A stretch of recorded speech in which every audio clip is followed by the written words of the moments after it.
Bonjour, bonjour. Bonjour à celles et ceux qui arrivent. Bonsoir. Bonjour. Bonjour, bonjour Pascal. En Bonjour. fait, je suis Marianne, mais c'est pas Ah, grave. pardon. Pascal, c'est le nom de mon mari, c'est pas grave. Oui, c'est pour ça que je ne voyais pas de E à Pascal. Je me dis, bon, bah, pourquoi pas. Pas de souci. Eh ben, bienvenue quand même, hein. Voilà, merci d'être là, en espérant que les connexions des unes et des autres et des uns et des autres vont bien fonctionner, y compris pour moi qui ne suis pas dans mon endroit habituel.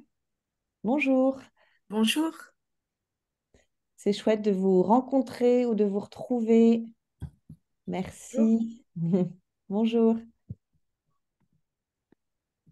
Super. Alors, le chat est actif et donc n'hésitez pas à aller. Eh bien, voilà, je vous disais bonsoir à tous.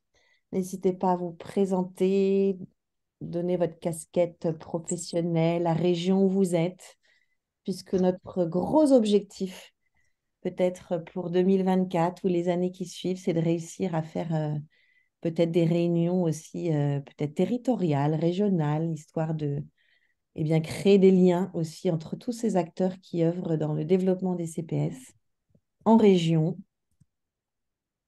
Et donc, super, merci. Eh bien, on va pas tarder à enregistrer. Je vous précise que ce webinaire est enregistré. Donc, si jamais ça vous posait un souci, vous pouvez couper votre caméra. Parce qu'il y a de nombreuses personnes voilà, qui ne peuvent pas être là aujourd'hui et qui nous ont demandé si on pouvait enregistrer, comme d'ailleurs tous les webinaires passés et à venir. Voilà, donc je suis accompagnée aujourd'hui. Donc moi, je suis Laure, déjà peut-être que je me présente, une des cofondatrices de l'association Scolavie, qui œuvre pour le développement des CPS à l'école. Bonjour. Bonjour. Et Bonjour. Bonjour. bonjour tout le monde. Bonjour. Super, alors on vous laisse vous connecter. Emparez-vous du chat pour répondre et vous présenter si vous le souhaitez en attendant que tout le monde se connecte. J'étais en train de me présenter, mais voilà, rapidement, de présenter Scolavi. Et je vous présente ce soir Hélène Milsan, Bonjour. voilà, qui est peut-être sur une de vos vignettes et qui eh bien, est une formatrice Scolavi et qu'on a la chance d'avoir dans notre équipe et qui œuvre à nos côtés dans le développement des CPS à l'école et qui aujourd'hui comme vous êtes de plus en plus nombreux, et c'est tant mieux, eh bien, m'aider à co-animer ou en tout cas à animer le chat, répondre à vos questions. Voilà, je ne sais pas si Hélène, tu veux dire quelques mots, mais Oui, non, mais de surtout pas hésiter, du coup, quand Laure va parler, moi, je vais essayer de recueillir vos questions, parce que c'est toujours difficile de répondre en direct. Et puis, vous pouvez aussi m'envoyer un message privé s'il y a des questions, etc. Donc voilà, on est deux, donc ça nous laisse aussi plus de confort. Donc de surtout pas hésiter. Encore une fois, le chat est là aussi pour vous permettre d'échanger et moi de relever des questions et des thématiques qu'on pourrait revoir éventuellement à la fin. super, merci. Donc, je vais essayer de répondre au fur et à mesure aux questions, mais Hélène sera là pour me dire si en fin, effectivement, de session, je n'y ai pas répondu. Et puis, comme d'habitude, si jamais il y en a qui sont parmi nous, et ça fait plusieurs fois, l'idée, c'est que ce soit un webinaire participatif. Donc, pour l'instant, peut-être si vous ne prenez pas la parole, c'est de couper le micro. Et puis, quand vous la prenez, bien sûr, de penser à le rallumer. Et puis, on peut aussi communiquer par le chat. Voilà, donc peut-être qu'Hélène, je te demanderai d'être vigilant pour les micros que tu verrais allumés et qui pourraient faire des interférences. Voilà, mais on va commencer et je suis vraiment ravie de vous retrouver. Voilà, et merci de prendre ce temps-là pour échanger, des temps pour vous, autour cette fois-ci des forces de caractère, qui est un concept clé en psychologie et dans le champ de la psychologie des ressources principalement. Avant toute chose, je vais vous présenter, comme toujours, le programme du webinaire, puisqu'on est ensemble jusqu'à 6h30, avec un petit temps d'introduction dans lequel on est déjà, un temps pour répondre à vos questions de manière plus globale sur éventuellement des questions que vous auriez par rapport à la plateforme, à votre expérience, à voilà, peut-être des activités que vous avez mises en place suite à vos parcours en ligne. Et un troisième temps qui va nous occuper un petit peu plus de temps sur un zoom, on va dire, un zoom en zoom sur les forces de caractère. Voilà, qui sont donc un concept, je vous le disais, clé en psychologie, qui propose voilà, des éclairages théoriques, scientifiques vraiment intéressants et surtout des activités qui sont validées, donc dont on connaît les bénéfices sur l'apprentissage, la conscience de soi, la confiance en soi, etc.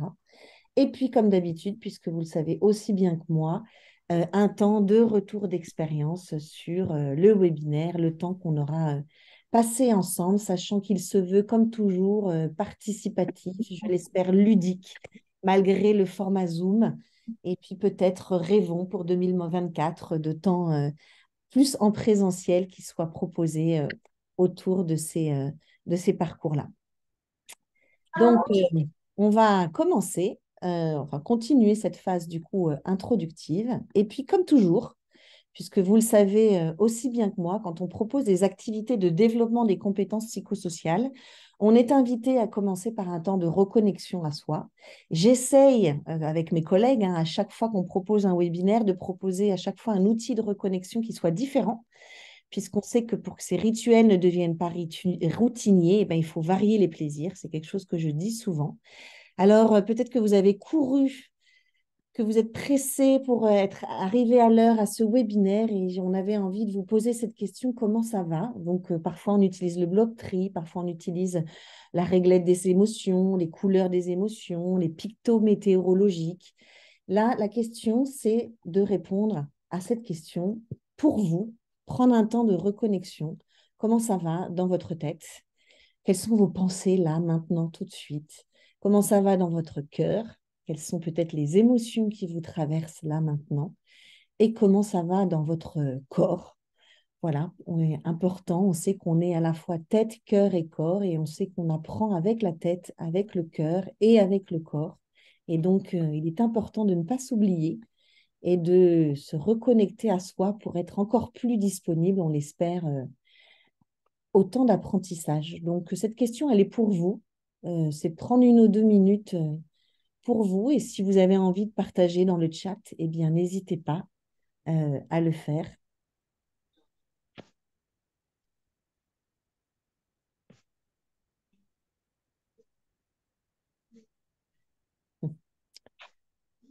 Eh bien, merci beaucoup d'autant d'être là si vous êtes grippé. En plus, vous avez eu 6 heures de webinaire. Chapeau. Prenez soin de vous.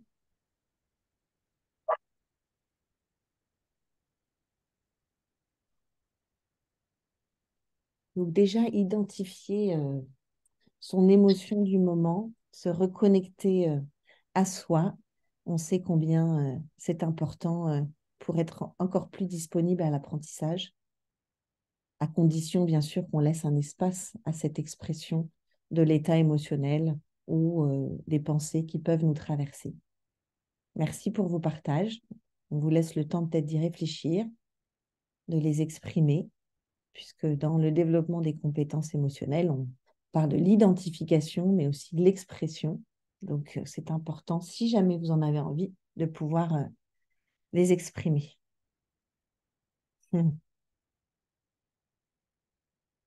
On peut ressentir plusieurs choses à la fois, effectivement, plusieurs émotions ou ressentis contradictoires, enfin, différents. Et ce qui est chouette toujours de se dire quand ça peut être un peu contrariant, c'est que ben non, voilà, les émotions, c'est comme la météo, ça passe. Ok, ben écoutez, merci beaucoup. Et si vous le voulez bien, on continue, mais n'hésitez pas à continuer, vous, de répondre dans le chat.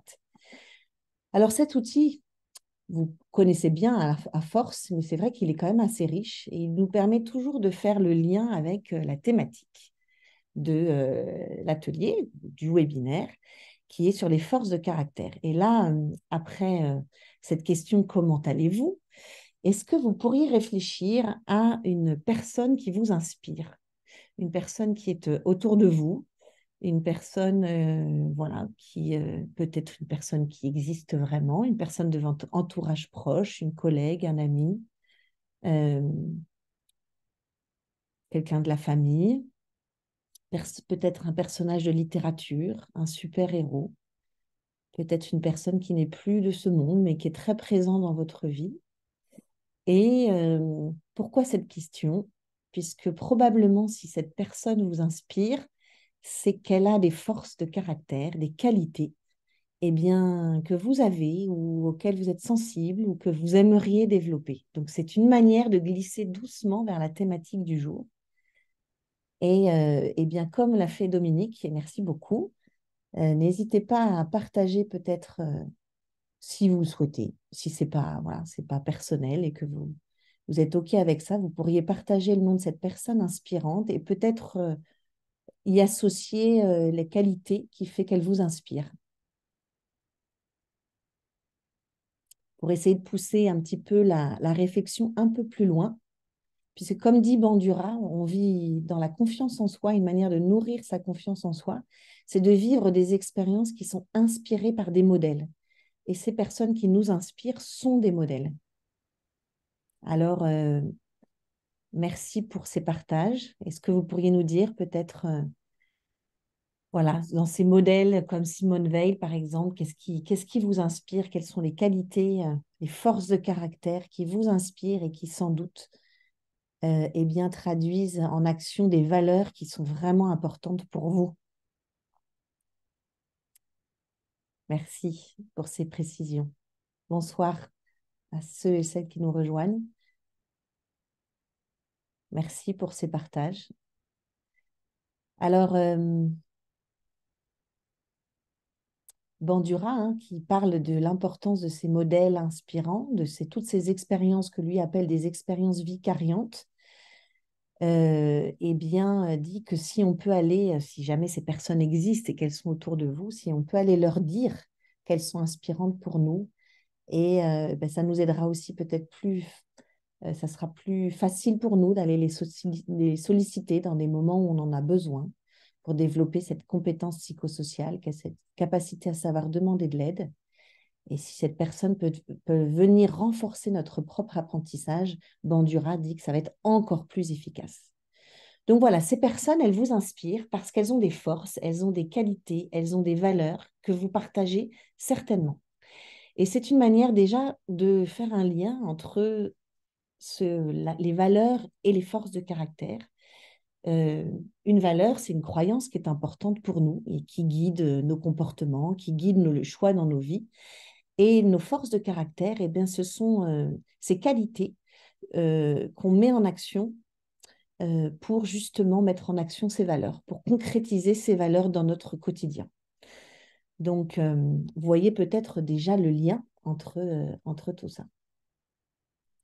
Donc, merci pour ces partages. Et donc, c'était une petite manière d'entrer dans le vif du sujet. Puis, pour ceux qui nous rejoignent pour la première fois, voilà, cette question est issue d'un outil dont on se sert beaucoup en formation, en classe, en équipe, en famille, qui est le questionnaire de Proust, un questionnaire de personnalité que Proust a rendu célèbre en y répondant lui-même. Nous l'avons revisité à la sauce CPS et il y a plusieurs version de cet outil que vous pourrez retrouver sur le site. Et avec chaque outil, je le rappelle, ou presque tous les outils, mais on est en train d'y travailler, il y a un guide d'utilisation voilà, pour pouvoir l'utiliser voilà, comme vous le pouvez aussi dans votre quotidien. Ça, c'était notre petit temps d'introduction. Maintenant, par rapport à votre expérience sur la plateforme, ou suite à cette expérience sur la plateforme, est-ce que vous auriez des partages, des besoins, des questions que vous aimeriez nous poser ou vous poser les uns aux autres? Vous pouvez allumer votre micro, vous pouvez passer par le chat. La dernière fois, certains d'entre vous avaient partagé des expériences ou des mises en application de certains outils. Donc, je ne sais pas, est-ce que vous avez envie qu'on prenne ce temps-là, si jamais vous avez envie de partager vos réussites, peut-être si petites soient-elles. Ça permet de faire le lien avec notre vélo de la confiance pour ceux qui étaient là la dernière fois. Nos expériences de réussite, le premier levier pour développer le sentiment d'efficacité personnelle. Alors, s'il y en a qui ont envie de nous partager leur petite réussite. Moi, je veux bien, si vous Ah, m'entendez. merci. Oui, très bien, Anne. C'est Anne qui parle, c'est ça? Oui, Ok, oui, c'est ça, super. ouais. Donc, bonjour. Déjà, il y a 15 jours, quand j'ai vu comment on construit la confiance en soi avec les différentes vitesses, bah, ça me faisait complètement résonance parce que j'étais en train de faire des ateliers justement avec les adultes dans le lycée pour qu'après ces mêmes adultes puissent le faire avec les élèves et ou avec d'autres adultes, hein. C'est vraiment une équipe qui est en train de se monter.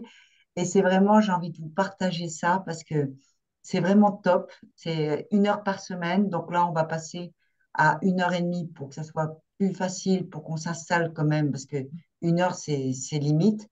Mais vraiment, c'est un groupe, là, on est 14 et c'est tip top. On est Mm, rendu à la troisième vitesse à peine, mais on prend notre temps mm. et à chaque fois, on se dit notre petite réussite qu'on a pu après transposer avec les élèves. Quoi, merci. Merci Laure. Ouais. Et c'est vraiment chouette. Voilà. Mm.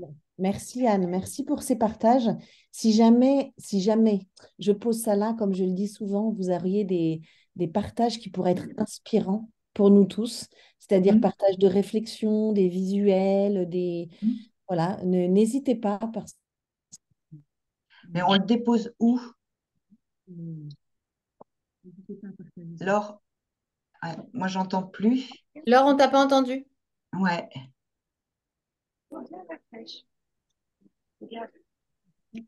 En attendant, peut-être Anne. Là, Voilà. c'est bon, t'es revenu. Ah, j'étais partie.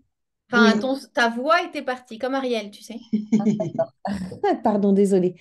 Donc, Anne, est-ce que vous auriez des partages à nous faire, peut-être dans le chat ou Complètement. qu'on Bah, pourrait c'est partager dans le chat que je l'une à peux. l'autre? Ok. Oui, avec plaisir. Ça serait vraiment super. D'accord. Et Ok. inspirant, plein d'inspiration. C'est vraiment l'objectif de ces webinaires aussi, c'est de créer cette communauté inspirante. Donc, merci Je vais beaucoup. vous montrer les 4 premiers ateliers que j'ai Ok, faits ok. avec le PowerPoint. Super. Ben, merci beaucoup, Anne. C'est adorable. Merci. Camille, vous aviez levé la main. Bonjour, bonjour à tous. Je ne sais pas si vous me voyez, moi je ne me vois pas. On vous voit.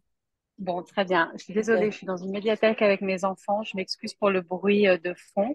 Alors moi, je voulais juste saisir l'opportunité pour partager rapidement euh, une expérience de formation que j'ai eue dans un lycée français au Maroc, à Rabat, en tant que formatrice, avec des enseignants en seconde et en troisième sur la thématique de l'empathie, puisque c'était ce qui était ressorti d'un sondage que je leur avais distribué en amont. Et donc, je voudrais dire 2 choses. La première, c'est remercier Emmanuel Ducassé qui m'a accompagnée dans la préparation de cette formation et qui m'a permis d'avoir confiance en moi au moment de la délivrer. Et puis, vous dire aussi que moi, le défi auquel j'ai été confrontée, le défi principal, c'est que cette formation était obligatoire. Donc, il y a une volonté politique de la part de la direction de notre établissement qui est tout à fait à saluer, mais avec une démarche qui est un peu particulière. Et donc, du coup, il a fallu vraiment trouver les moyens de faire accepter un temps de formation qui n'était pas nécessairement désiré. Et la manière dont je pense m'en être sortie, c'est vraiment d'aménager d'arriver à naviguer entre le contenu que je voulais délivrer et puis aussi des phases d'écoute, surtout qu'on parlait d'empathie, donc vraiment des phases d'écoute très importantes par rapport à beaucoup de scepticisme, de critiques, dont certaines étaient très légitimes, hein, sur la possibilité ou non de faire preuve d'empathie en tant qu'enseignant dans le système actuel. Donc voilà, mon partage, c'est de dire aussi peut-être de vraiment garder en tête qu'au-delà du contenu, une posture d'écoute, une posture de coach peut nous sortir de situations parfois un peu délicates. Et j'ai moi-même été accompagnée pour arriver à faire ça. Mm. Alors, je réfléchirai s'il y a quelque chose en particulier d'un peu plus concret que je peux partager. Et puis, une question très rapide. Donc au final, le bilan était très positif, hein. J'ai une deuxième session qui va arriver avec les mêmes enseignants et je ressens le besoin pour eux d'explorer davantage les formes que l'empathie peut prendre concrètement dans une posture d'éducateur. Et donc, j'ai prévu une activité exactement sur le modèle du modèle inspirant qu'on a fait en introduction, mais j'aimerais leur fournir des ressources sur les manifestations concrètes de l'empathie dans une posture éducative. Et je n'ai pas pour l'instant trouvé quelque chose qui soit à la fois un peu concis et accessible et qui leur permette, parce que ça sera un travail qu'ils auraient à faire en amont, qui leur permette de visualiser un peu plus concrètement de quoi on parle Ok. avant d'entamer le deuxième module de formation. Pardon, c'était long. Je vous remercie. Merci Camille. Alors, je vais essayer de répondre rapidement, mais on va pas pouvoir faire un webinaire sur l'empathie. Mais je note ce besoin Oui, de travailler sur l'empathie parce que de toute façon, au vu aussi de tout ce qu'on entend bien dans sûr. l'actualité, etc., c'est évidemment quelque chose qu'on a en tête et c'est quelque chose de vraiment intéressant. Peut-être que dans le chat, ceux qui travaillent, on travaille déjà sur l'empathie en même temps que je parle, peuvent partager peut-être des choses qui pourraient être inspirantes et intéressantes pour vous. Moi, je sais qu'on se base beaucoup sur les travaux d'Omar Zana. Déjà, ça peut être une base et une caution scientifique pour vous intéressante. C'est un chercheur qui travaille à l'université du Mans, hein, la Sarthe. Voilà, vous avez une boîte à outils qui a été faite par Ashoka, Ashoka. Puis, quand on parle de l'empathie, voilà, on parle de l'empathie cognitive, l'empathie émotionnelle. C'est bien de pouvoir faire un petit peu la distinction des deux. Et si, pour répondre rapidement, hein, je suis désolée Camille, mais Non, non, c'est normal. c'est partir de mise en situation peut-être de leur quotidien Oui, et de jouer en fait voilà, ces situations avec plusieurs réactions possibles voilà, par rapport à ça, avec plusieurs lunettes. Parce qu'en fait, dans l'histoire de l'empathie, il y a une histoire de perception, d'écoute, d'empathie. Enfin, comme vous l'avez dit, c'est une histoire aussi de posture, de regard. Il y a tellement de choses à dire que ça va être un petit peu difficile. Mais voilà déjà quelques pistes que vous pouvez trouver. super. Marzana, la boîte à outils d'Ashoka, partir de situations de leur quotidien et voilà, de Ouais. comment est-ce qu'elle peut être vécue à travers différentes lunettes. Et puis pour revenir sur une question des résistances, il y en a encore beaucoup, même si elles sautent au fur et à mesure. Je pense que on fera un webinaire, je l'entends, et nous on en rencontre aussi beaucoup des résistances dans les formations. Je pense qu'on pourrait se faire un webinaire Mm, résistance. Voilà. Et mm. quelles sont les résistances qu'on rencontre souvent sur le terrain par rapport au développement des CPS et quels sont les éléments de réponse peut-être qu'on peut apporter? Nous, on en a Ouais. quelques-uns. Vous devez en avoir aussi. Ça peut être bien voilà, d'échanger, de partager par rapport à ça, parce que c'est une question et une réflexion qu'on rencontre tous, je pense. Voilà. Donc, en tout cas, la question se pose, est-ce que de faire des formations avec que des personnes volontaires, que des personnes Mm. Ouais, voilà, c'est une grande question. Mm. il y a débat. Et moi, au début, j'étais plutôt avec des personnes volontaires parce qu'il faut, comme c'est une question de posture, et ça peut être complètement contre-productif et que ça peut être très déstabilisant parce que tout part de soi. Mais finalement, en ayant aussi parfois des publics désignés et imposés, eh bien, on voit qu'il y a quand même des choses qui passent. Et je me dis, ça vaut peut-être Ouais. le coup quand même d'ouvrir Complètement. une porte avec cette Tout à posture, fait. comme vous l'avez dit, très humble en démarrage Mm, et peut-être travailler sur cette notion d'état d'esprit. Mon idée aujourd'hui, moi, c'est peut-être juste de vous ouvrir une petite porte, que vous mm. reteniez une chose qui vous soit utile ce soir et l'objectif, il sera atteint pour vous, quoi. Et prendre le temps de déposer en début de séance toutes ces résistances, toutes ces questions. Au moins, elles sont déposées, elles ont été exprimées. Peut-être que ça aidera aussi voilà, à la réflexion Mm. ensuite. Je vois beaucoup, Merci. merci Camille, je vois beaucoup d'échanges dans le chat. Bravo, je vois aussi des partages sur l'application des pauses attentionnelles, euh, des forces et des mots et des compétences qui ont été mobilisées. Donc, bravo. Merci à et ceux qui ont complété mes propos. Je crois que je vous serai d'accord pour dire qu'un petit webinaire sur l'empathie, ça sera bien. Euh, voilà. Est-ce que Hélène, j'ai raté des choses importantes? Il y a tellement de choses. Enfin, tout est important, bien sûr, mais Il y avait une question sur est-ce qu'il y a une bibliographie sur le site? Et je ne sais pas si vous avez mis un espace pour retrouver des livres ou oui, même des jeux. Oui, oui, il y a toute une page ressources avec des liens déjà vers chacune de nos newsletters. Et donc, il y en a un lien avec toutes les thématiques qu'on est en train de traiter. Et puis des ressources, des études, des ouvrages. Mais vous me permettez, je vais me lever, je vais vous en montrer un. Voilà, et notamment un que vous connaissez peut-être, hein, celui-ci, peut-être si tu peux noter la référence. Développer les compétences psychosociales à l'école, osons la communication non violente, de Catherine Guéguin, Véronique Gaspard et Catherine Ah, Schmider. Voilà, ça c'est une petite pépite. Donc voilà, qui est en partenariat avec Canopé. Donc voilà, je vois qu'il y en a qui connaissent et qui l'ont déjà exploré, alors qu'il vient de sortir, hein, mais bon, il y a déjà pas mal de choses là-dedans. Euh, voilà, donc oui, sur le site, pas mal de ressources que vous pourrez retrouver.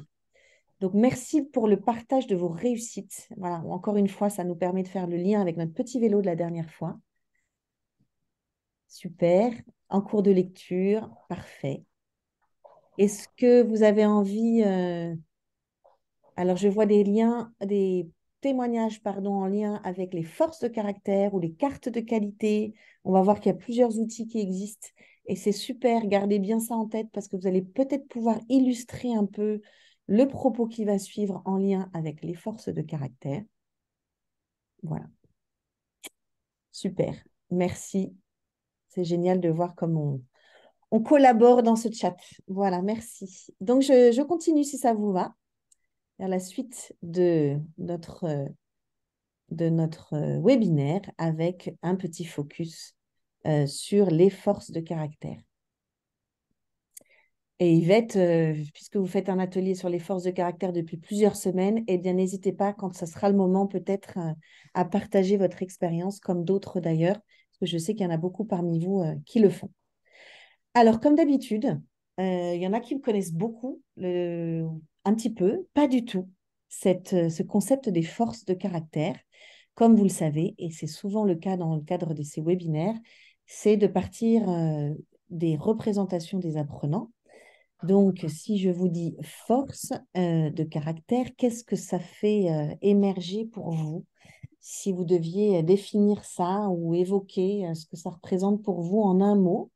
Et donc, pour ceux qui connaissent, eh bien, vous êtes invités à scanner le QR code ou à aller sur l'application pour eh bien, participer à l'événement. Vous avez le droit à plusieurs post-it, mais si une force de caractère, la définir en un mot, qu'est-ce que vous diriez? Vous avez le droit à plusieurs mots, mais du coup, c'est plusieurs post-it. Voilà. Donc, soit vous arrivez à scanner le QR code. Normalement, la session est ouverte. Ceux qui sont déjà... Voilà, normalement, c'est ouvert. Merci de me le confirmer dans le chat, si c'est possible. Et donc, si les forces de caractère étaient un mot ou plusieurs, mais dans ces cas-là, plusieurs post-it, quel mot est-ce que ce serait? Et n'hésitez pas, voilà, si jamais vous n'arrivez pas à scanner le QR code, à aller sur Booklab et à taper le code de l'événement. Alors, le code, il est écrit sur la slide HSNENK.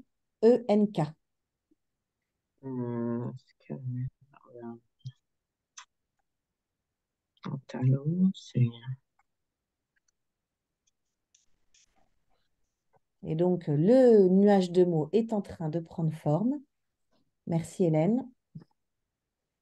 Et je vais vous le partager parce qu'il est quand même très, très beau.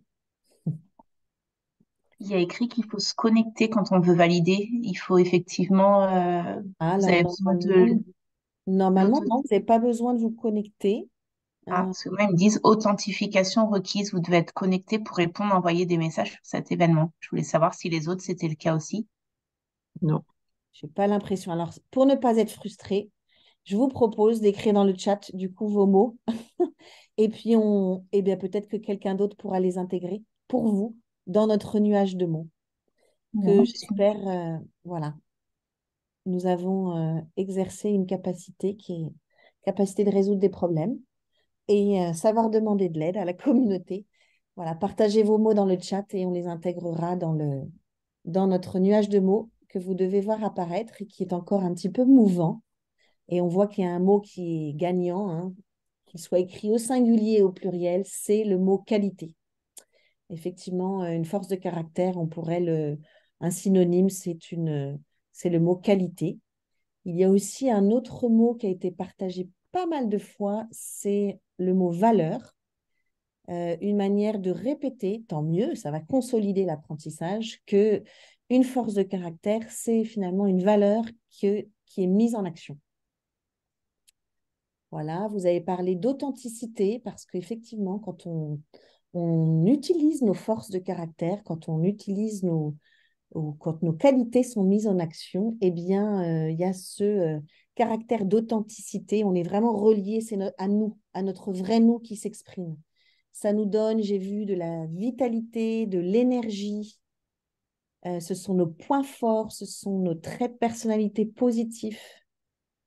Je vois traits de personnalité, effectivement, ça nous donne de l'énergie, de l'élan. On voit bien cette dimension dynamique dont on voit l'idée, c'est quand même un levier efficace pour trouver de l'énergie. Et peut-être qu'en ce moment, on en a besoin. Peut-être que dans des situations un peu d'adversité, on a besoin de se reconnecter à nos forces parce que justement, elles nous donnent de l'énergie. C'est un levier efficace pour aller retrouver de l'énergie. Alors que quand on reste dans le registre de ses compétences, on va voir ça, ça peut nous épuiser à la longue. Ben dis donc, merci. Compétences innées, don de naissance, effectivement. Alors, c'est inné, c'est des traits de personnalité positifs, assez stables dans le temps, mais la recherche montre qu'on peut quand même un petit peu faire évoluer les choses et que le contexte et les interventions qu'on met en place eh ben, peuvent avoir une incidence. On peut mettre des interventions pour développer certaines forces de caractère qui ne sont pas pour l'instant assez développées. Donc, vous avez aussi partagé des noms de forces de caractère, la force ou des valeurs d'ailleurs, courage, gentillesse, voilà, persévérance. Merci beaucoup pour tout ça. Si jamais vous avez des questions par rapport ben voilà, à ce nuage de mots, mais qu'on va prendre en capture d'écran et qu'on mettra dans le compte-rendu de la session, n'hésitez pas. Mais en tout cas, merci déjà beaucoup de choses. On voit le lien entre force, qualité, force et valeur. Et puis des premières caractéristiques de force qui sont, quand on les utilise, des traits de personnalité qui nous donnent de l'énergie, qui nous permettent de mieux réussir et qui nous permettent d'être plus en cohérence, congruence avec nous-mêmes, fidèles à nos valeurs. Finalement, quand on utilise une de nos forces de caractère, puisque c'est une de nos valeurs qui est mise en action, eh ben, on est vraiment ancré. Donc voilà, peut-être que si je vous dis la force de la créativité, vous vous dites, ah ben, moi j'ai cette force, ou là, moi, au contraire, je ne l'ai pas. Eh bien, en tout cas, ça peut être intéressant de les faire passer par le filtre de ces trois caractéristiques. 1, est-ce que quand j'utilise, ça me donne de l'énergie? 2, est-ce que je réussis, c'est fluide? Et 3, est-ce que je me sens pleinement moi-même quand j'utilise cette force de caractère? Alors, petite question, si vous voulez bien, et là, je vous invite à vous emparer du chat ou alors de votre micro. Quand on parle des forces de caractère, sur quel CPS on travaille, quel CPS on développe, sachant que, évidemment, on sait qu'elles sont toutes interreliées, mais disons qu'il y en a quand même peut-être une catégorie de CPS. Merci, effectivement, les compétences cognitives de manière générale, mais est-ce qu'il y en aurait des un peu plus ciblés? Effectivement, donc, ça ferait partie de la conscience de soi, donc cette compétence plus générale. Et si on veut être encore plus spécifique, effectivement, on est dans le cadre de la connaissance de soi.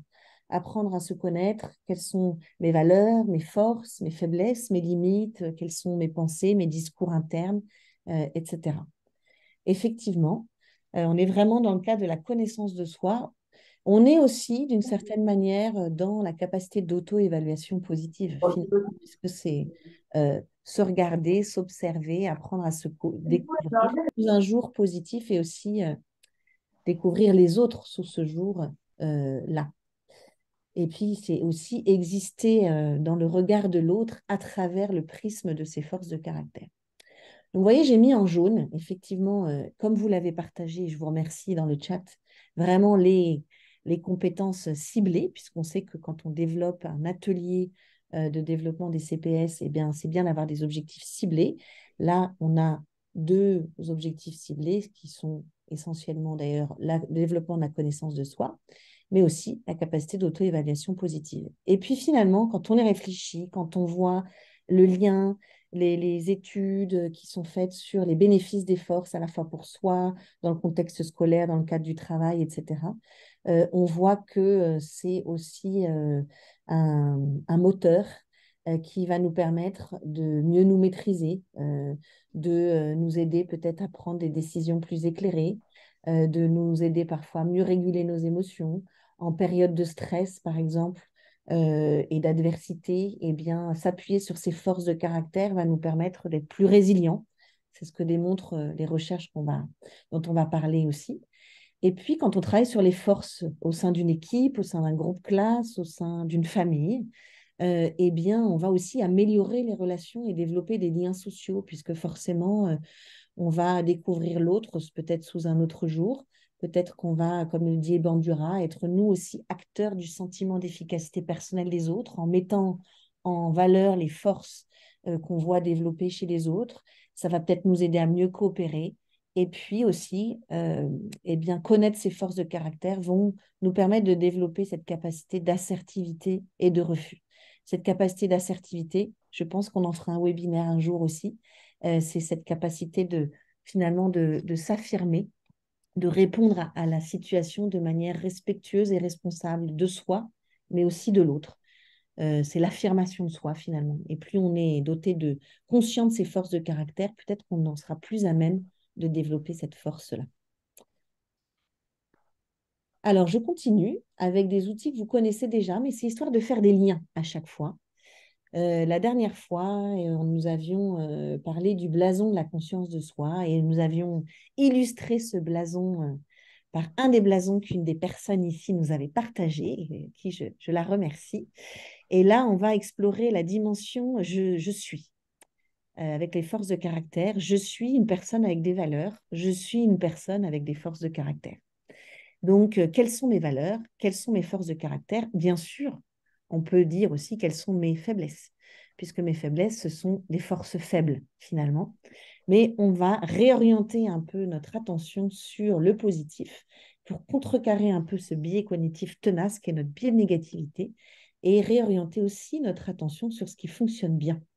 Donc, allons à la recherche de cette dimension du blason, je suis, et pour ceux qui étaient là la dernière fois, eh ben voilà, on est vraiment dans la 5e vitesse de ce vélo de la confiance en soi, qui est, je vous le rappelle, selon, pour les 4 premières vitesses, une étude de Bandura sur le sentiment d'efficacité personnelle, les 4 leviers les plus importants pour nourrir le sentiment d'efficacité personnelle des personnes. Et nous avons ajouté à cette théorie de Bandura un autre champ de recherche, la psychologie positive ou la psychologie des ressources, qui dit combien permettre à nous tous d'identifier nos forces de caractère, de les développer, de les utiliser au quotidien, vont permettre de nourrir notre sentiment d'efficacité personnelle, mais pas que. Donc, actionnons cette vitesse du vélo, allons explorer cette dimension du blason avec un petit peu de théorie et surtout beaucoup de pratique et avec vos partages et vos échanges, toujours pareil, dans le chat ou en allumant votre micro. Alors, histoire de structurer un petit peu les choses. Tout à l'heure, dans le chat, il y a eu comment structurer une séquence pédagogique de CPS. Ça pourra faire l'objet aussi, je pense, d'un webinaire. Il y a de nombreux éléments qui vous sont partagés dans le référentiel de Santé publique France. Peut-être qu'ici, vous allez en avoir une illustration. Quand on travaille sur les forces de caractère, la recherche nous montre qu'on gagnera en efficacité si on respecte un petit peu ces différentes étapes. D'abord, c'est définir nos forces de caractère. C'est quoi les forces de caractère? On a déjà un petit peu rentré dedans grâce à notre nuage de mots. Ensuite, c'est la phase en bleu, c'est identification des forces. Quelles sont mes forces? Quelles sont tes forces? Quelles sont nos forces? Quelles sont les forces d'une équipe, les forces d'une classe, les forces d'un établissement, les forces d'un projet? On a une sortie de classe à préparer. Quelles sont les forces dont on va avoir besoin, qu'on va devoir mobiliser? Qui a ses forces dans l'équipe, etc. ou alors quelles sont les forces que ce projet va nous demander de mobiliser et qu'est-ce qu'on peut faire pour réussir à développer cette force. Bref, une fois qu'on a identifié nos forces, eh bien, c'est de pouvoir les développer et les utiliser au quotidien. Parce que la recherche montre que tous ces bénéfices au-dessus qui sont écrits sur la diapo. Et enfin, c'est tout un autre travail qui est tout à fait intéressant, bien sûr, c'est de choisir peut-être de mettre en lumière des forces qu'on aimerait davantage développer. Donc, du coup, forcément, qui ne sont pas des forces de caractère, mais qu'on aimerait peut-être eh bien, s'améliorer dans leur utilisation au quotidien. Donc nous, je vous propose qu'on suive en fait cet apprentissage et qu'on commence par définir pour ensuite travailler, explorer un peu cette dimension, l'identification des forces, puis l'utilisation et le choix de nouvelles forces à développer. Puisque, comme vous le voyez, déjà, c'est un apprentissage ludique et j'espère que les personnes qui ont expérimenté aujourd'hui et qui sont là avec nous pourront ben, voilà, nous confirmer que ben, les apprenants avec lesquels ils ont travaillé ont trouvé ça ludique. Et puis, voilà, un petit éclairage d'une recherche qui est confirmée d'année en année. Quand on travaille sur les forces, ça permet d'apprendre à mieux se connaître. Donc, on est dans les connaissances de soi, apprendre à mieux connaître les autres. Ça favorise la motivation, l'engagement, la cohésion, le lien social. Donc, vous voyez le lien avec les compétences sociales. Ça permet de nourrir aussi un des 3 besoins psychologiques fondamentaux. C'est le besoin d'autonomie, parce que c'est ce besoin de pouvoir avoir le choix, de se sentir à l'origine de ses comportements. Et pour ça, il faut aussi s'appuyer sur nos ressources, nos compétences. Et puis, voilà, c'est un apprentissage qui va favoriser le bien-être et la réussite. Et en plus, diminuer les comportements à risque en santé. Voilà. Alors, on va expérimenter, hein.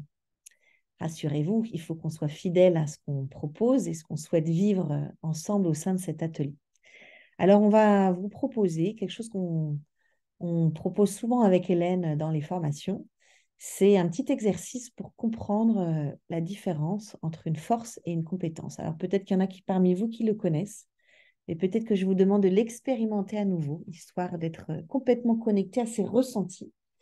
Et donc, je vais vous demander de vous munir, si ce n'est pas déjà fait, d'une feuille et d'un crayon, stylo, peu importe, ça peut être un post-it. Et vous êtes invité à écrire, voilà, imaginez que vous êtes comme dans une situation de dictée. Vous êtes invité à écrire les forces de caractère. Le titre de la diapositive qui est là, les forces de caractère, tout simplement. Écrire les forces de caractère.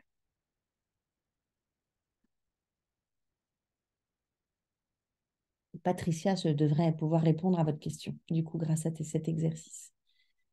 Donc, j'espère que vous... Voilà. Normalement, c'est assez fluide, c'est assez rapide. Ça ne demande pas trop d'efforts, voire pas du tout. C'est assez spontané. Maintenant, peut-être que vous me voyez venir, vous allez écrire la même chose, les forces de caractère, avec votre autre main. Sauf si vous êtes ambidextre, normalement, l'expérience n'est pas la même.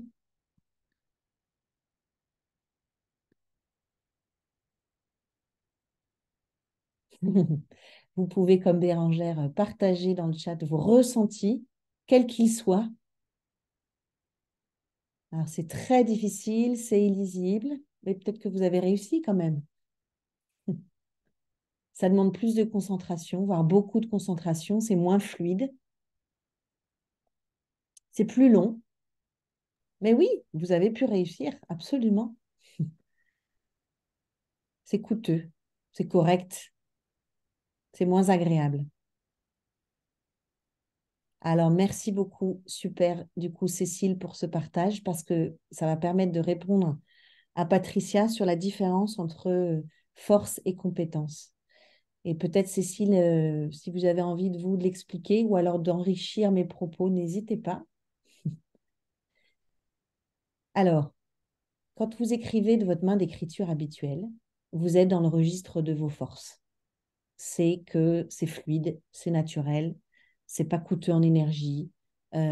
Voire, bon, l'expérience là n'était pas non plus hyper agréable, mais Normalement, ça vous procure de l'énergie, c'est agréable, etc. En tout cas, vous l'avez vu, c'est plus rapide, plus fluide, moins coûteux, ça demande moins d'attention et vous réussissez mieux.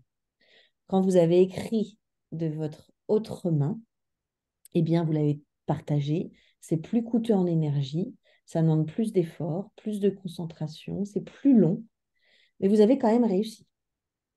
C'est quand vous êtes dans le registre de vos compétences. Une compétence, c'est quelque chose qu'on peut savoir faire, qu'on a appris à faire, qu'on peut savoir bien faire, mais qui est plus coûteux en énergie, qui est moins naturel peut-être. Et donc la recherche montre que si on reste toujours dans le registre de ces compétences, à la fin, puisque c'est coûteux en énergie, ça peut nous épuiser.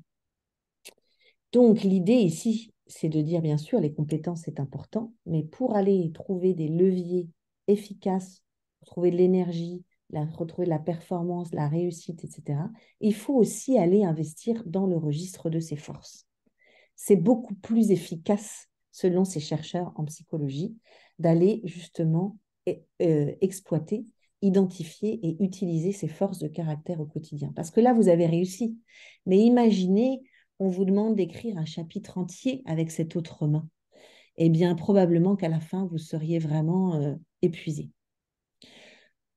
Donc, il y a des forces qu'on acquiert comme des compétences. Alors, oui, mais c'est beaucoup plus long et c'est beaucoup moins naturel. Donc, mais comme on l'a dit tout à l'heure en introduction, c'est-à-dire que comme c'est un mode de fonctionnement naturel, on se dit que c'est assez stable par le temps, mais effectivement que les expériences, l'environnement peuvent quand même contribuer et peuvent, heureusement, changer un petit peu la donne. Voilà. Donc, on va continuer en donnant peut-être cette définition que vous connaissez peut-être. Au-delà du fait qu'on peut dire qu'une force de caractère, c'est un trait de personnalité positif, qu'une force de caractère, c'est un mode de fonctionnement naturel. Peut-être que voilà, vous seriez intéressé de connaître cette définition officielle, si je dirais, voilà, qui est une définition souvent partagée voilà, quand on parle de force de caractère par Linley. Une force est une capacité préexistante, donc effectivement, elle est déjà là, envers une façon particulière de penser, de ressentir ou de se comporter, qui est authentique, donc il y a ce caractère d'authenticité, qui est énergisante, donc qui nous donne de l'énergie, et qui va nous permettre de réussir, de fonctionner de manière optimale, de mieux nous développer, de mieux réussir. Donc vraiment, les registres des forces de caractère, c'est vraiment quelque chose de fondamental. Alors, il y a des questions. Magali. Oui, si je peux me permettre, par Bien rapport sûr. à ce que vous avez dit tout à l'heure par rapport à la différence entre force et compétence, je me Mhm. posais la question, là, vous nous avez fait la démonstration, mais là, quand on voit la définition, une force est une capacité préexistante. L'apprentissage, par exemple, de l'écriture avec notre main dominante, c'est une capacité qui s'est transformée en automatisme et du coup, en je ne sais pas si, enfin là, vous parliez pas forcément des forces de caractère, c'était plutôt fait distinguer, mais euh, Excusez-moi, l'ex- j'ai perdu. enfin, Pardon, j'ai une connexion qui est... Donc, il va falloir que vous recommenciez. je disais dans l'exemple que vous avez donné sur la différence entre force et compétence, en lisant votre définition de force de caractère, je me disais, tout à l'heure, on était plutôt dans enfin, écrire avec notre main dominante, c'est plutôt une compétence qu'on a intégrée, automatisée, qui est passée dans l'ordre Non, oui. de, de l'automatisme. Et du coup, j'ai du mal à voir en quoi c'est une force, d'autant plus en lien avec cette définition qui est une capacité préexistante, alors que enfin, écrire, l'écriture, on le voit bien, les professeurs des écoles en maternelle, on voit bien que c'est loin d'être une capacité qui est innée pour tous les enfants. Vous avez raison. Alors, j'aurais dû le préciser en introduction, c'est qu'en fait, c'est une activité presque, on pourrait déconnecter de l'acte d'écriture. C'est pour passer par le ressenti, en fait. C'est une activité motrice, mais on aurait pu proposer une autre, hein, mais qui permet de comprendre par le corps vraiment cette différence entre force et compétence. Vous voyez la différence, du coup, j'espère. Oui, oui, très bien, merci. Mais c'était du coup dans l'exemple en me disant, ben, je vois pas en quoi Ouais. c'est une force d'écrire avec sa main Ouais, je droite, comprends. puisqu'effectivement, Après, dans le ressenti, là, je perçois mieux. Oui. Ok. Eh bien, merci, parce que du coup, voilà, il ne faut pas qu'on oublie cette petite précision voilà, que je n'ai pas précisé tout à l'heure. Merci Magali. Camille, encore une question ou la main est toujours levée? Bon, je vais continuer. Alors, nous avons tous euh, plusieurs forces de caractère, même 5 qui sont un petit peu prédominantes, même qui sont carrément prédominantes, pardon, je vais un petit peu trop vite. Quand on utilise nos forces de caractère, quand on est dans le ressenti de ce que vous avez pu vivre tout à l'heure grâce à l'expérience, il y a un filtre par lequel, justement, on peut passer pour se poser la question, est-ce que c'est une de mes forces? Est-ce que quand j'utilise cette force, je suis authentique? Est-ce que ça me donne de la vitalité? Est-ce que je réussis mieux quand j'utilise cette force? Donc, ayez bien ça en tête pour le travail, la petite activité qui va suivre. Et je mets en introduction que voilà, la recherche interculturelle sur les forces, il y aurait beaucoup de choses qu'on pourrait dire sur le sujet, mais vous pouvez aller voir tous nos outils sur le site ou les ouvrages qui en donnent un petit peu plus, un éclairage un peu plus approfondi. Mais en tout cas, la recherche montre qu'il y a 24 forces qui sont universellement reconnues, quel que soit l'endroit du globe, les religions, la sphère sociale, économique, etc. Ça, c'est une classification parmi d'autres qui est proposée, mais c'est la classification la plus connue et la plus partagée, sachant qu'il y en a 2 autres. Mais celle-ci, elle est vraiment universellement reconnue et partagée. Donc, 24 forces de caractère universellement reconnues qui sont organisées en 6 familles, comme vous pouvez le voir. Vous pouvez, voilà, j'espère que vous les voyez assez bien. Ces 24 forces de caractère, comme je le disais, elles sont organisées en 6 familles que les Américains, puisque c'est une recherche américaine de Peterson et Seligman, il y a leur nom en bas à droite de la slide, donc organisées en 6 familles que les chercheurs appellent des vertus, que nous, on va peut-être plutôt appeler des valeurs. Et donc finalement, vous voyez, dans la famille sagesse, qui est une valeur importante, et qui est une valeur universellement reconnue dans tous les endroits du monde, il y a plusieurs manières de mettre cette valeur en action avec les forces de la créativité, de la curiosité, de l'ouverture d'esprit, de l'amour, l'apprentissage, la force de la sagesse, de la perspective, etc.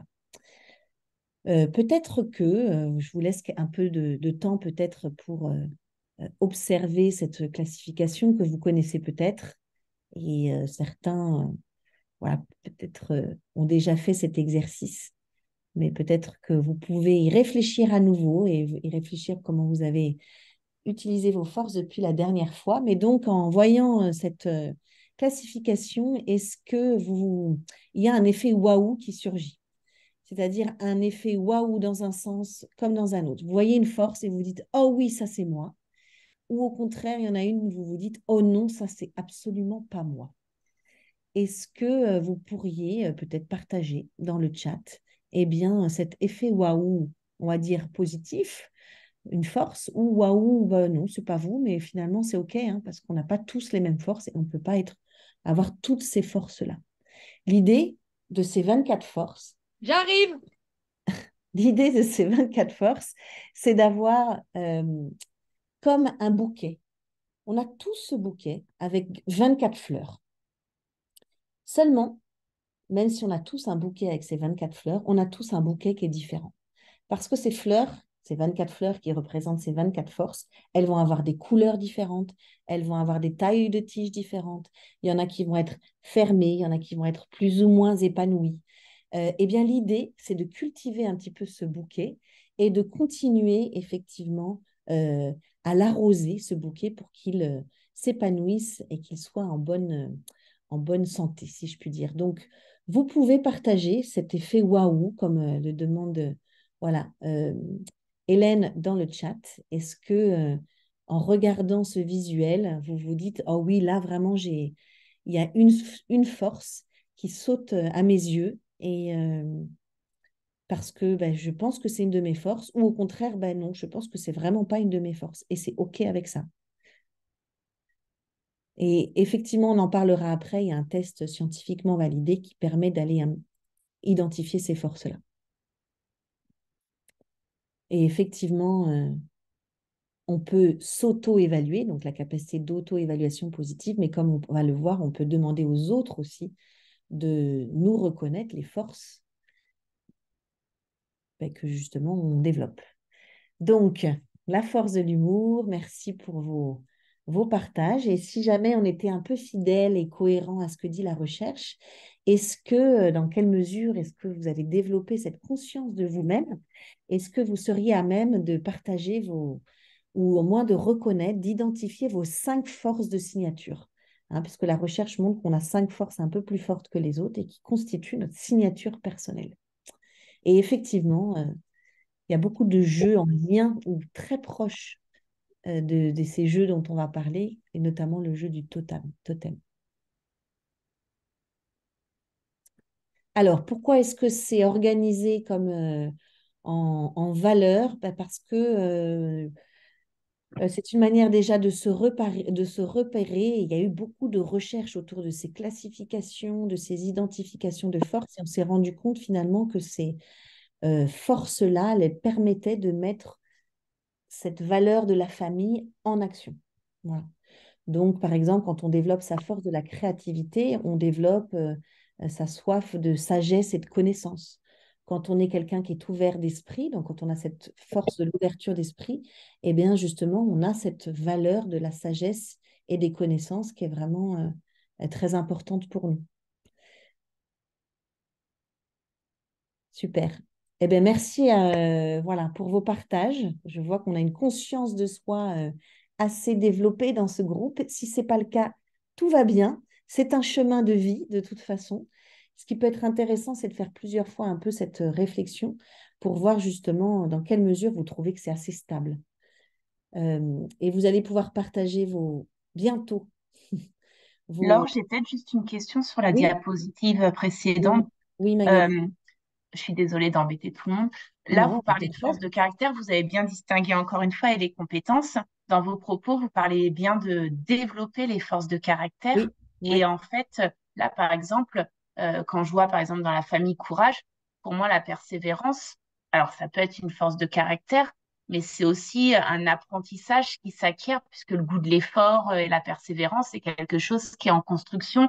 Enfin, Absolument. et je pourrais faire cette démonstration pour la créativité. Tout le monde n'est pas créatif. Et puis, le but de tous les enseignants et de tous les milieux, c'est de développer cette créativité et de redonner la confiance suffisante chez les personnes pour devenir compétents. Mais et je pourrais faire une démonstration sur plein qui Et m'interpellent, bien sûr, qui mais vous avez raison, et vous avez raison de le faire parce que c'est exactement ça. C'est pour ça que si jamais c'est un apprentissage qui est possible, mais on est dans le domaine de la compétence, on n'est pas dans le domaine de la force. On peut apprendre, et heureusement, et c'est tout le propos sur le développement des compétences psychosociales, ce sont des oui, capacités, des habiletés qu'on peut développer au quotidien. Simplement, il y en a qui auront peut-être cette force de l'empathie, il y en a peut-être pour qui ça sera un peu plus difficile, mais on pourra la développer, cette compétence, mais on sera dans le registre de la compétence. Alors, voilà, c'est toute la différence, justement. très Et bien. on n'a pas tous ces mêmes forces, on n'a pas tous ces mêmes compétences, on n'a pas tous ces mêmes traits de personnalité, mais fort heureusement, et vous rappelez un message qui est clé, ce sont toutes ces compétences dont on parle, et là je parle des compétences psychosociales, ce sont des compétences, des habiletés qu'on peut développer au quotidien, qui peuvent parfois demander beaucoup d'efforts. On parlait de l'empathie tout à l'heure, on n'est pas tous doués d'empathie, mais c'est effectivement une capacité, une compétence qu'on peut développer.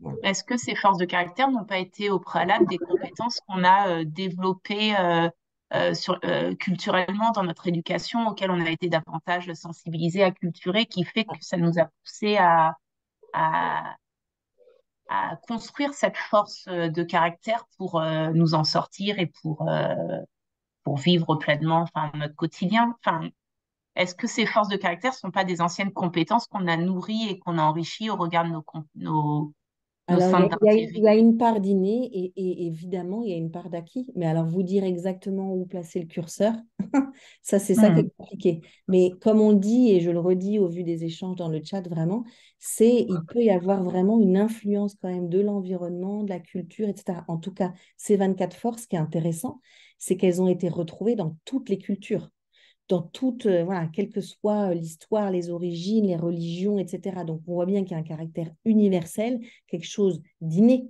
qui dépasse les cultures, les environnements, etc. et qui est vraiment relié à ce côté naturel. Mais évidemment, l'environnement joue euh, voilà, son rôle et effectivement, on est dans des traits de personnalité positifs assez stables dans le temps, mais c'est toute la difficulté de faire cette différence entre force et compétence, mais les choses peuvent évoluer, fort heureusement.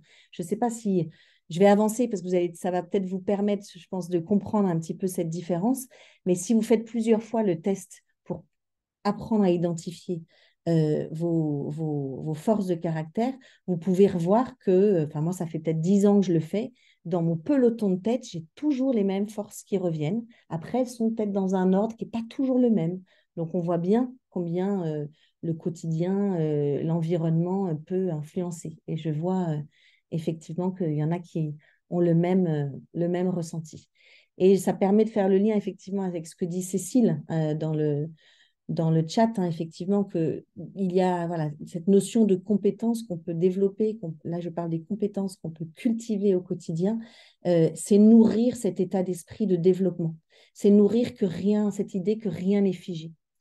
Donc ça, c'est vraiment important. Quand on voit surtout les dernières études de PISA, j'imagine que vous avez tous vu passer ces résultats de PISA, mais il y a un chiffre, moi, qui m'a beaucoup questionné. C'est 46% des enfants, des jeunes interrogés, donc ce sont des adolescents, hein, pensent que l'intelligence est figée. Donc, c'est quand même énorme. Donc, nous avons un rôle considérable à jouer justement dans le développement de toutes ces compétences psychosociales. Là, je parle vraiment de toutes ces compétences psychosociales, puisqu'à la lumière des neurosciences, à la lumière des recherches de Carol Dweck sur le sujet, elle a écrit voilà, un livre qui s'appelle Changer d'état d'esprit. Elle montre voilà, que l'intelligence est évolutive, elle est malléable et qu'avec tout ce qu'on peut mettre en place au quotidien, nos feedbacks, la manière dont on va encourager nos élèves, valoriser leurs forces, valoriser leurs compétences, on va nourrir chez eux cette prise de conscience, cet état d'esprit de développement, que rien n'est figé. 46%, c'est énorme. Et donc, moi, je pensais que ça allait baisser à la lumière justement des progrès des neurosciences, etc. Eh bien non. Donc, c'est vraiment quelque chose de fondamental qu'on est en train de dire là. Et effectivement, je cautionne ce qui a été écrit dans le chat pour dire que Magali, il dit vraiment toutes ces questions sont vraiment intéressantes pour nous toutes. Donc, merci de les poser. Alors, avant de rentrer et je vais avancer pardonnez-moi, dans le concret, je surveille l'heure, un petit peu d'apport théorique, encore une fois, sur les bienfaits de connaître, activer ses forces. On en a déjà un petit peu parlé tout à l'heure, mais voilà, encore d'autres qui peuvent consolider un petit peu notre connaissance du sujet. En tout cas, pour nous, au niveau individuel, et ce qui est intéressant aussi, c'est de voir que les choses peuvent se travailler au niveau scolaire, au niveau professionnel aussi, dans le contexte des entreprises. Enfin voilà, il n'y a pas évidemment que dans le contexte scolaire, hein, mais que c'est vraiment quelque chose d'important dans tous les contextes. Et il y a de plus en plus de recherches aussi dans le monde privé, par exemple, l'importance de développer ses forces dans le contexte scolaire, mais aussi, bien sûr, hors contexte scolaire. On y va pour la pratique, mais je vois que Patricia a la main levée. Oui, bonjour. Excusez-moi, oui, j'ai une question. En fait, ce qui m'a interpellée là, c'était vraiment le lien avec les valeurs que je n'avais Oui. pas fait forcément jusqu'à maintenant. Et du coup, je me pose une question, c'est-à-dire que bon, moi, enfin, j'avais identifié mes propres valeurs et mes forces. Je n'avais pas fait le lien entre les deux. Mhm. Et il se trouve que les valeurs que j'avais identifiées n'étaient pas forcément, par exemple, la sagesse qui pourtant ressort quand j'identifie mes forces. OK. Alors, je ne Voilà. sais Et pas donc, sur du coup, est-ce quel... que ça arrive souvent et Alors là, comment?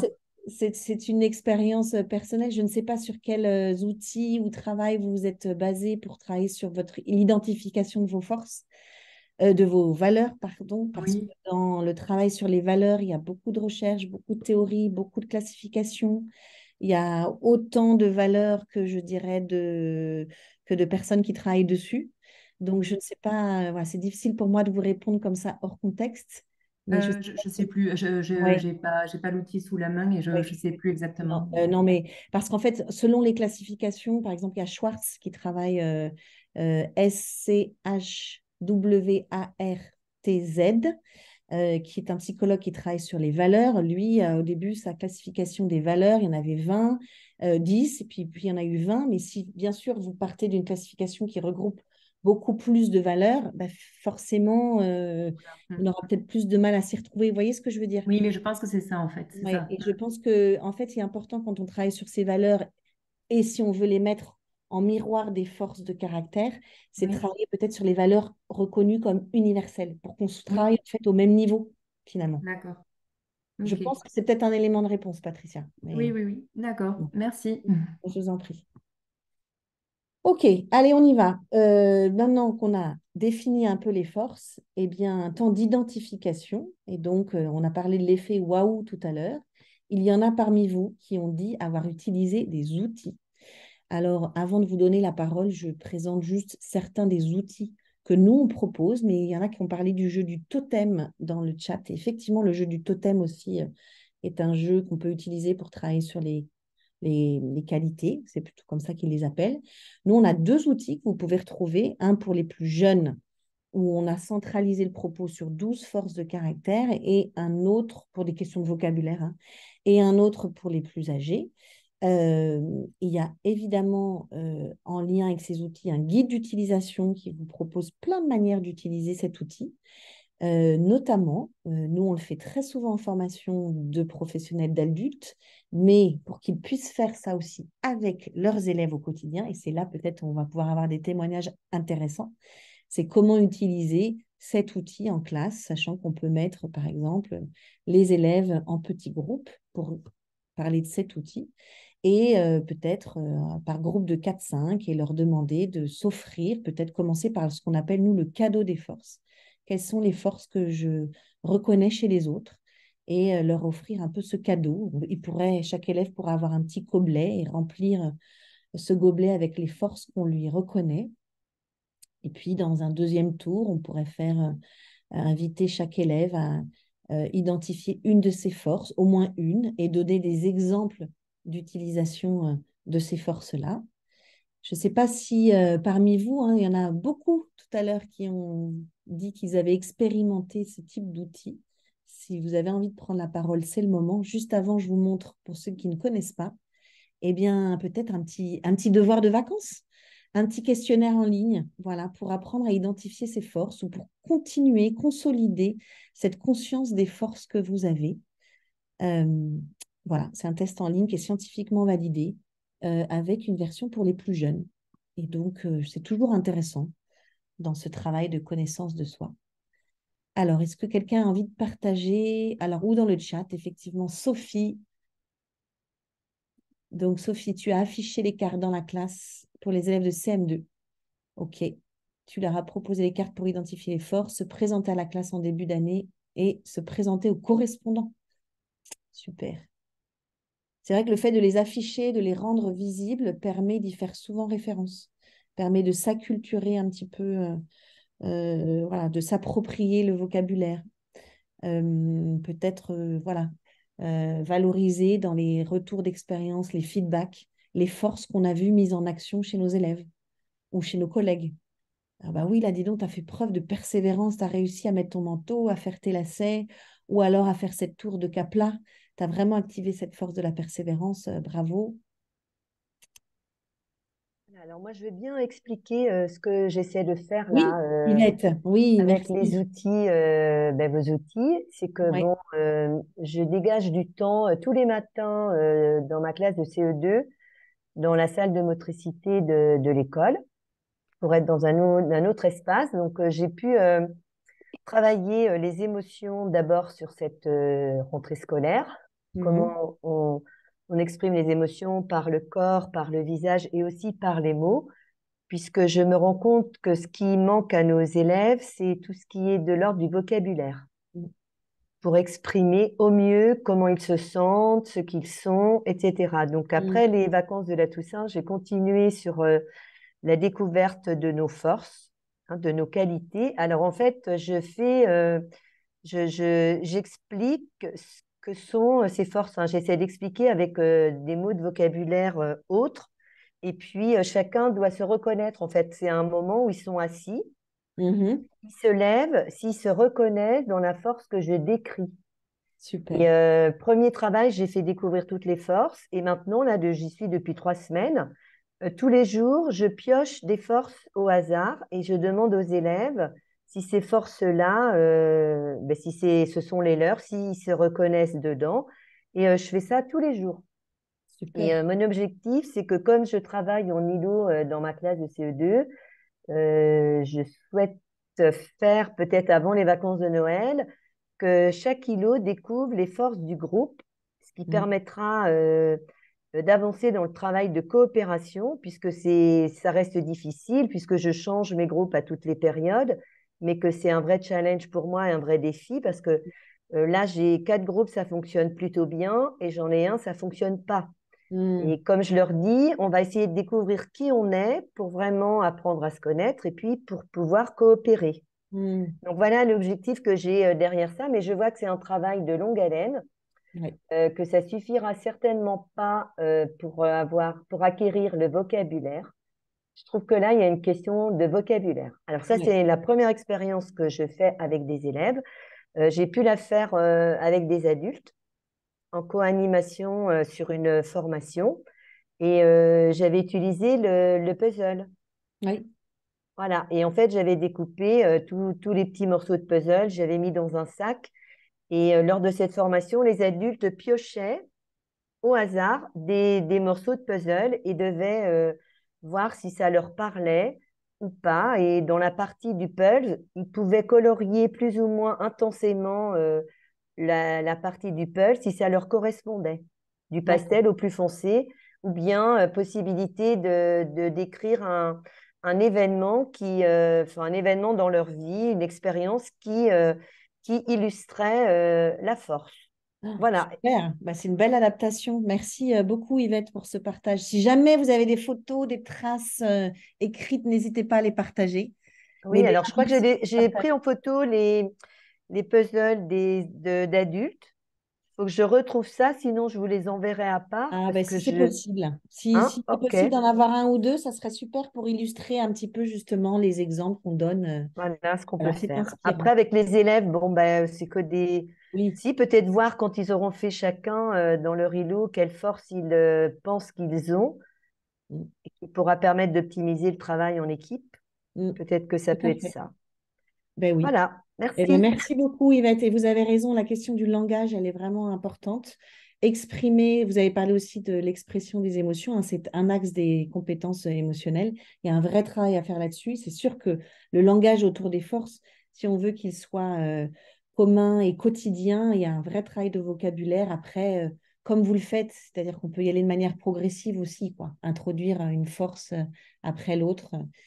Mais il y a beaucoup de choses qu'on peut faire. Mais en tout cas, merci beaucoup, Yvette, pour ce partage. Hélène, peut-être, du coup? Merci. Oui, bonsoir. Oui. Ben moi aussi, j'ai deux expériences sur les forces. Alors, une avec qui rejoint un peu ce qui vient d'être raconté avec des des grandes sections CP. Alors, nous, on a fabriqué des médailles de force.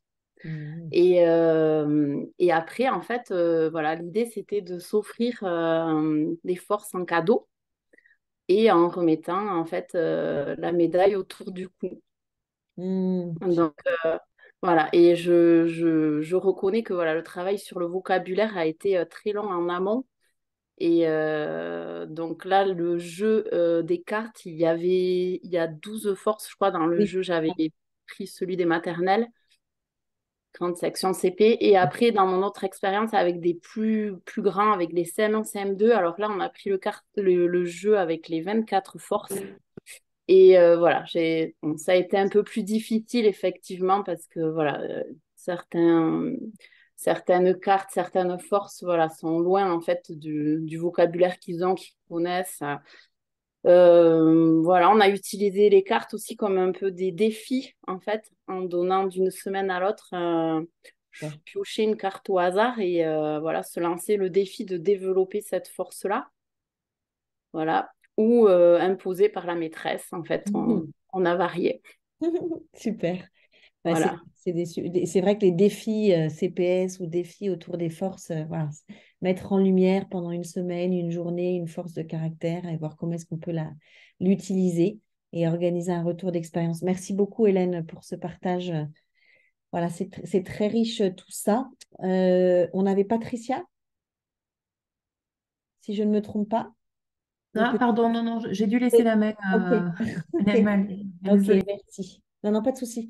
Ce qui vraiment, c'est pour pallier peut-être à cette difficulté du vocabulaire, peut-être que l'idée serait vraiment de choisir, puisqu'il y en a 24, mais on n'est pas obligé de partir des 24 au début. On peut vraiment les introduire au fur et à mesure. Voilà. Peut-être commencer par les plus faciles, les plus accessibles, et puis progressivement avancer parce que dans la compréhension des forces, parce que c'est vraiment un des premiers stades de cet apprentissage, c'est vraiment comprendre aussi le concept de force, mais au-delà, comprendre le sens, effectivement, derrière le nom de la force de caractère. Et c'est pour ça que je le dis souvent, mais on a cet outil qui, je pense, a beaucoup de potentialité encore.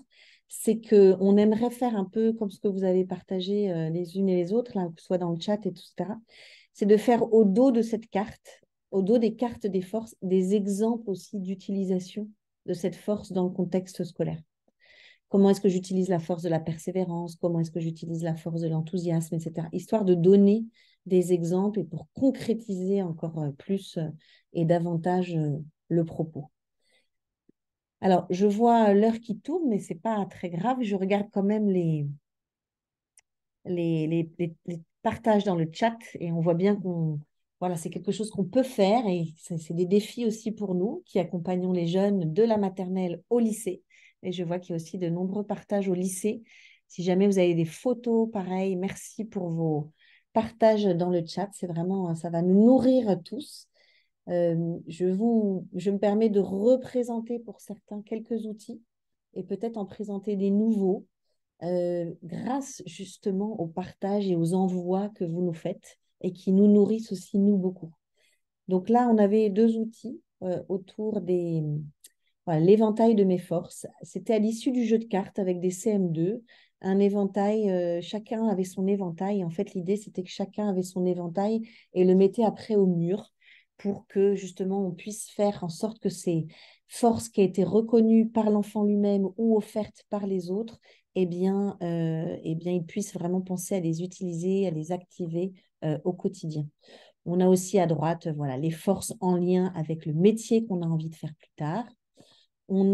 C'est un petit peu pareil que les médailles, qui est un exemple qu'on a proposé aussi dans notre ouvrage proposé chez Retz. Il y a les médailles et il y a une enseignante qui a fait les porte-clés des forces.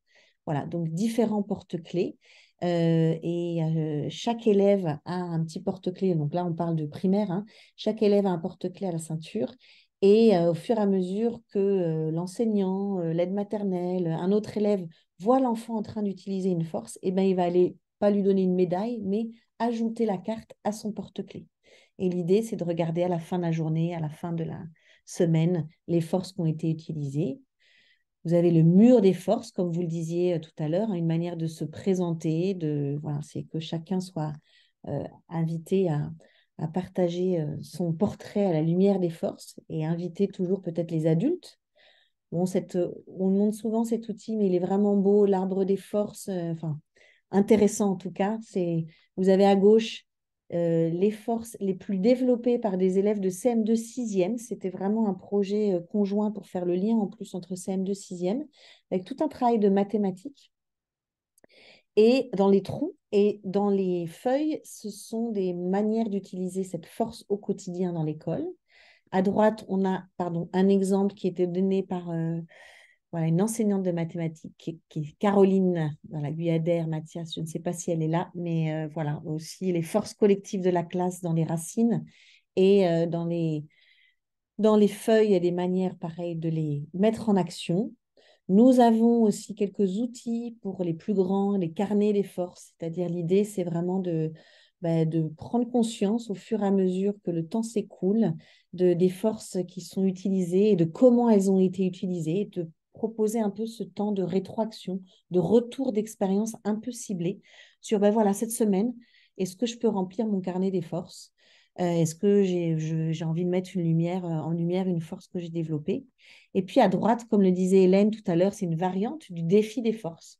Voilà, vous avez une élève, elle a choisi la force de la gentillesse et elle s'est donné le défi. Donc là, c'était des défis individuels de choisir une force et choisir une manière différente d'utiliser cette force chaque jour. Et j'aime bien citer cet exemple de la 4e journée, la force de la gentillesse. Comment je l'ai utilisée? Pendant la récréation, j'ai accueilli dans notre jeu un enfant qui ne jouait pas et qui voulait jouer avec nous. Ce que j'ai découvert, c'est quelqu'un qui se sent seul et content quand on l'accueille. Voilà, donc on relie ça aussi aux émotions. En même temps que je parle, je vois de fabuleux partages dans le chat. C'est vraiment hyper inspirant et c'est beau. Ça va nous permettre d'enrichir, si vous le voulez bien, nos diapos. Donc, on va bien les mettre de côté si vous êtes d'accord. Voilà des carnets des forces pour les plus jeunes. Donc, évidemment, qui ne sont pas encore scripteurs. Et du coup, chaque fois que l'enseignante, la TSEM ou les parents même voient leur enfant, leur élève en train d'utiliser une force, il peut colorier la forme géométrique. Vous avez, voilà, c'est peut-être les fiches dont parlaient certaines d'entre vous tout à l'heure, les fiches des forces. Et puis, comme une petite pause attentionnée, on a parlé du puzzle des forces. On peut travailler aussi sur les forces en musique. C'est bientôt Noël, on peut se faire aussi le cadeau des forces, chacun un petit gobelet. Et d'ici à Noël, voilà, on remplit les gobelets, chaque personne a un gobelet, l'enseignante a un gobelet, la TSEM a un gobelet, la directeur de l'établissement a un gobelet, enfin bref. Et chacun est invité à compléter, à enrichir ce gobelet avec des dessins ou des mots dictés à l'adulte ou en tout cas des témoignages de comment est-ce qu'on a vu les forces en action, mises en action chez l'autre. Et puis, chacun repart avec son petit gobelet. C'est aussi une belle manière de fêter un anniversaire. C'est d'offrir les forces qu'on reconnaît chez l'enfant, chez l'adulte qui est fêté, lui faire ce cadeau des forces. On peut travailler aussi à partir de la musique. Et là, la journée a été longue. Peut-être que vous avez besoin de faire cette pause attentionnelle. Alors, je vous propose une chanson. Je vous propose de la reconnaître et d'essayer d'y associer la force bien qu'elle permettrait d'illustrer. Donc, j'espère que vos micros sont toujours bien allumés et je vous mets une petite chanson que tout le monde, je pense, connaît. C'est transgénérationnel. Hein. Vous entendez pas?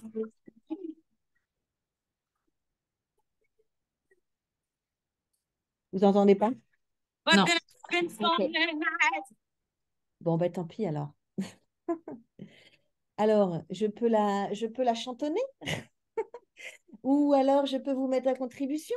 Est-ce que vous auriez l'idée d'une chanson qui illustre cette force? Alors là, le son qui était pourtant à fond sur mon ordinateur, c'était First I was afraid, I was petrified. Na, na, na, na, na, na, na, na, na, na, na, na. Bon, excusez, mais quelle est cette chanson? Allez, que vous avez tous reconnue. Et le titre est peut-être quelle est la force qu'elle pourrait exprimer si jamais vous avez réussi à me comprendre, à m'entendre. Et si je n'ai pas chanté I Will Survive, effectivement, merci. La force de la persévérance, effectivement, qui fait partie de cette famille du courage. Super. Merci beaucoup. Donc, vous voyez, on pourrait se faire notre playlist des forces. On avait parlé une fois des playlists des chansons qui améliorent l'humeur. C'est aussi une manière de faire comprendre ce vocabulaire autour des forces, c'est de partir des chansons.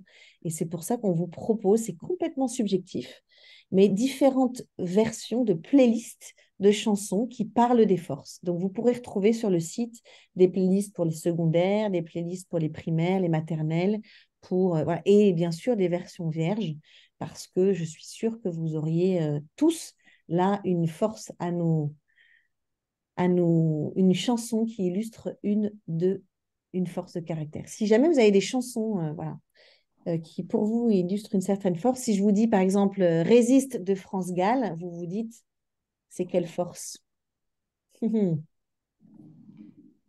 Alors, à vos claviers, c'est un peu la...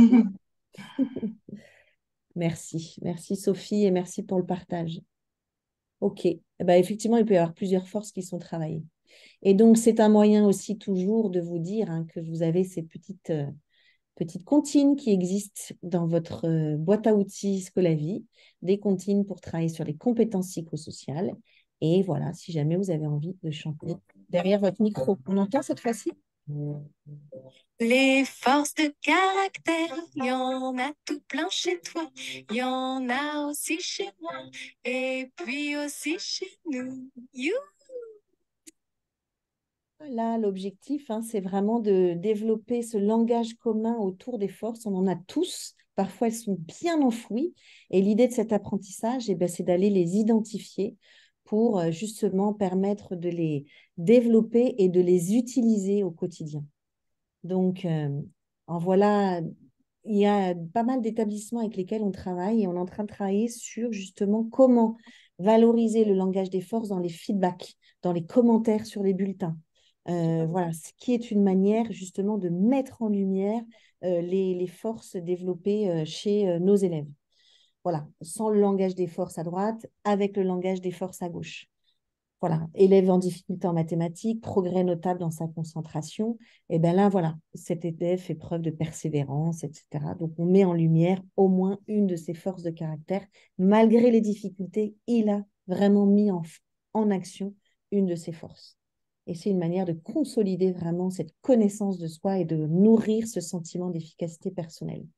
On peut aussi, dans les feedbacks, associer l'émotion aux forces de caractère, parce que justement, quand on utilise ces émotions, ces forces de caractère, ça va générer des émotions agréables qui sont de formidables leviers pour l'apprentissage. On a presque terminé, j'accélère un peu. Choisir de nouvelles forces à utiliser, à développer, puisqu'on a dit que rien n'était figé. Par exemple, vous parliez tout à l'heure, Yvette, de la difficulté à coopérer. Et bien peut-être, je pense que c'est un exemple qui illustre pas mal ce que vous disiez tout à l'heure. Quelle force, justement, on pourrait lui demander ou l'inviter à développer et comment pour justement eh bien, l'aider à développer davantage cette capacité de coopération. C'est le temps de l'Avent, donc on a plein de calendriers de l'Avent qui fleurissent à droite et à gauche. Je vous présente celui de l'année dernière, mais finalement, hein, c'est ce qu'on dit souvent, il n'y a pas que le mois de décembre pour faire des calendriers. Mais donc, comme le disait Hélène tout à l'heure, un défi par jour ou un défi par semaine. Allez, aujourd'hui, comme notre quoi de neuf ou comme notre manière de nous dire bonjour, eh bien, mettons focus, comme vous l'avez partagé, sur le développement d'une force ou la compréhension d'une force. Alors, on arrive à la fin. Je n'ai pas fini de vous proposer des petits outils, mais je vais aller assez vite. Comme toujours, la question vous sera posée de peut-être avec quoi est-ce que vous repartez? Quel serait votre plus petit pas possible? On parlait juste du calendrier de l'Avent de l'année dernière. Voilà le calendrier de cette année qui est plus élargi et qui est plus en lien avec l'ensemble des compétences psychosociales. Il est sur Facebook avec un appel au partage et au retour d'expérience. Merci à Sophie qui est là, à Hélène qui mettent beaucoup de leur partage et retour d'expérience sur les pages en commentaire. N'hésitez pas à aller vous l'approprier. Et Hélène, je me suis permis de partager ce calendrier de l'Avent que tu as fait, que tu as adapté au vu de tout de tout ce chemin qu'on parcourt ensemble, avec une version pour les plus jeunes, une version pour les plus âgés. Et chaque jour, un petit défi. Et donc, vous voyez ici peut-être des liens avec la force de la gratitude, où je partage une force que je me reconnais. Et puis, tu m'as envoyé tout à l'heure des belles photos. Voilà. Donc, je me suis permise, Hélène, merci de les partager ici. Voilà. Donc, il y avait petit défi, c'était de faire un cœur avec voilà, sa main hein, et de l'offrir à quelqu'un. Voilà. Donc, merci de vous inspirer peut-être de tous ces outils qu'on vous propose et de vous les approprier parce que c'est vraiment l'objectif. Et on voit bien, au vu de tous les partages là que vous avez fait dans le chat, etc., que on a vraiment enrichi, nous aussi, notre boîte à outils. Et donc, pour ça, immense gratitude. La gratitude qui est, vous l'aurez compris, une émotion agréable, mais qui est aussi une force de caractère. Et donc, qui est tellement puissante au quotidien pour soi, pour les autres, que je vous invite eh bien, de continuer à la cultiver toujours. Et puis, pour aller plus loin, il y a évidemment de nombreux ouvrages. Il y a ceux de Scolavi, mais il y a aussi des ouvrages en lien avec les forces de caractère, notamment celui à gauche de Léa Waters, qui peut être vraiment intéressant et qui peut vous permettre d'aller un petit peu plus loin. Il y a aussi ceux qu'on vous partage dans le chat. Et il y a aussi cet ouvrage Trouver son élément ou l'élément de Ken Robinson, qui n'est malheureusement plus, voilà, qui nous a quittés il y a quelque temps, mais qui est un grand pédagogue qui travaille aussi sur le sujet. Donc, comment est-ce qu'on peut permettre à chacun de trouver son élément, de trouver sa voie? Et la recherche montre que plus on est connecté à ses valeurs et ses forces, plus on aura de chances de trouver cet élément qui nous permettra d'être plus performants et plus heureux dans ce qu'on fait au quotidien. Donc, merci d'être là, merci d'être fidèle. Et puis, j'en termine puisque c'est Noël bientôt, hein, pour vous annoncer en avant-première que vendredi, eh bien, il y a un petit cadeau de Noël qui arrivera. C'est un nouveau parcours sur les compétences émotionnelles. C'est vendredi. Et puis, juste avant Noël, pour les vacances, un parcours sur les compétences, découverte des compétences sociales. Ça fera 4 parcours de découverte. Parcours de découverte des CPS, puis 3 parcours de découverte de chacune des familles. Et à partir de 2024, on va vous proposer des parcours d'approfondissement thématique en lien avec le développement d'une compétence psychosociale. Voilà, donc merci parce que vraiment, vous nous nourrissez et on viendra peut-être vers vous pour savoir si on peut utiliser comme illustration vos exemples et vos partages qui nous nourrissent beaucoup. Donc, merci à tous, bonne fête. Prenez soin de vous et bon courage jusqu'aux vacances et bonne fête de fin d'année. Merci Hélène de m'avoir aidée dans l'animation de tout ça. Et je reste 2-3 minutes si jamais il y en a qui avaient des questions auxquelles je n'aurais pas répondu. Mais sinon, vraiment, passez une très bonne soirée. Merci d'avoir pris ce temps-là et bonne fête à tous. Et avec joie pour vous. Merci beaucoup, Laure. Merci. Merci beaucoup. Merci. Bonne soirée. Merci, bonne soirée. Au revoir, Karine. Merci, au revoir. Au revoir. Laure, on te demande quand est-ce qu'est la date du prochain partage d'expérience? Ah, alors, c'est une bonne question. Je ne l'ai pas en tête, mais je vais vous dire ça tout de suite. C'est normalement, je le mets effectivement, voilà, Tchouk, tchouk, tchouk. Je vous dis ça, hein, c'est un mercredi, donc ça va être facile à trouver. Je dis ça, puis évidemment, ce n'est pas le cas. Eh bien, je ne le trouve pas. Je suis désolée, mais vous savez quoi? On va vous le mettre dans le compte-rendu du webinaire. Voilà. Donc, vous l'aurez dans ce compte-rendu que vous allez recevoir. D'accord? Il y en aura un en janvier, mais je ne la retrouve pas, je suis désolée. Mais vous l'aurez dans le compte-rendu. Voilà. Bonne soirée et merci. Au revoir.